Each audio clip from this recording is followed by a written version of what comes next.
കന്യാസ്ത്രീയെ പീഡിപ്പിച്ച കേസിൽ ബിഷപ്പ് ഫ്രാങ്കോയെ ചോദ്യം ചെയ്യാൻ വേണ്ടി അന്വേഷണ സംഘം ജലന്ധറിലെ ബിഷപ്പിന്റെ ആസ്ഥാനത്ത് പോയ വേളയിൽ അദ്ദേഹം തികച്ചും നാടകീയമായ നീക്കങ്ങളാണ് നടത്തിയത്.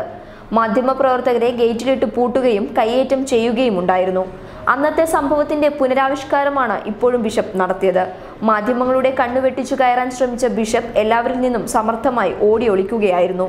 കേരളത്തിൽ കാത്തിരിക്കുന്നത് വലിയ മാധ്യമങ്ങളുടെ പട തന്നെയാണെന്ന് മനസ്സിലാക്കിയ ബിഷപ്പ് ചോദ്യം ചെയ്യലിന് ഹാജരാകുന്ന കാര്യത്തിലും അതീവ ജാഗ്രത പുലർത്തിയാണ് നീക്കങ്ങൾ നടത്തിയത്. അതിനുവേണ്ടി മാധ്യമങ്ങളെ അദ്ദേഹം ശരിക്കും പറ്റിച്ചു. ഒരു അധോലോക നായകനെ പോലെയാണ് അദ്ദേഹം ഇന്ന് അന്വേഷണ സംഘത്തിന് മുൻപാകെ എത്തിയത്. മുഴുവനും ഗ്ലാസുകൾ മറച്ച കാറിലായിരുന്നു അദ്ദേഹം തൃപ്പൂണിത്തുറ ക്രൈംബ്രാഞ്ച് ഓഫീസിൽ എത്തിയത്. എവിടെ നിന്നാണ് ഫ്രാങ്കോ എത്തിയതെന്ന കാര്യത്തിൽ അധികമാർക്കും അറിവില്ലതാനും. ചാനലുകളുടെ കണ്ണുവെട്ടിക്കാൻ ബിഷപ്പിന്റെ സഹോദരനെ ഇന്നോവ കാറിൽ ആദ്യം യാത്രയാക്കി. അദ്ദേഹം തൃപ്പൂണിത്തുറയ്ക്കാണ് പോകുന്നതെന്ന് വരുത്താനായിരുന്നു ഈ ശ്രമം. ബിഷപ്പുള്ളിടത്തേക്ക് വണ്ടി പോകുമെന്ന് കരുതി ചാനലുകൾ ഇതോടെ ഈ വാഹനത്തെ ഫോളോ ചെയ്തു തുടങ്ങി. മാതൃഭൂമിയും ഏഷ്യാനെറ്റുമായിരുന്നു സഹോദരന്റെ വാഹനത്തെ ഫോളോ ചെയ്തത്.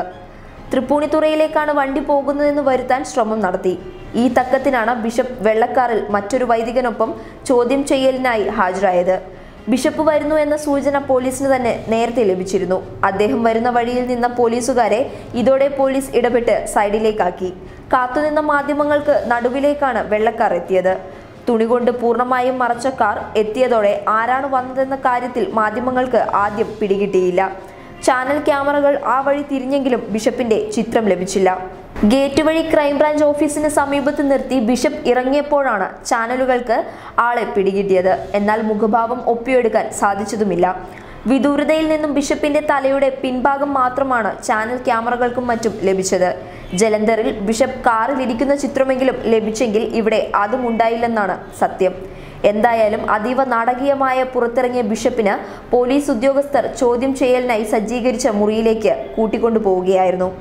ബിഷപ്പിന്റെ മുഖം മാധ്യമങ്ങൾക്ക് ലഭിക്കാതിരിക്കാൻ പോലീസും സംവിധാനങ്ങൾ ഒരുക്കിയിരുന്നു. പൂർണ്ണമായും മറച്ച കാറിൽ പ്രധാന റോഡ് ഒഴിവാക്കി പോലീസ് അകമ്പടിയോടെയായിരുന്നു ബിഷപ്പ് എത്തിയത്.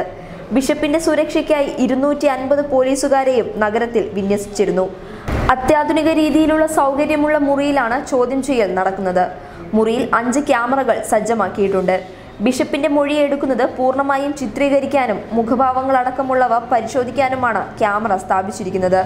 3 ഘട്ടങ്ങളിലായി നടക്കുന്ന ചോദ്യം ചെയ്യൽ പൂർണ്ണമായും ചിത്രീകരിക്കും. ചോദ്യം ചെയ്യൽ തത്സമയം മേലുദ്യോഗസ്ഥർക്ക് കാണാനുള്ള സൗകര്യവും ഒരുക്കിയിട്ടുണ്ട്. News desk public Kerala.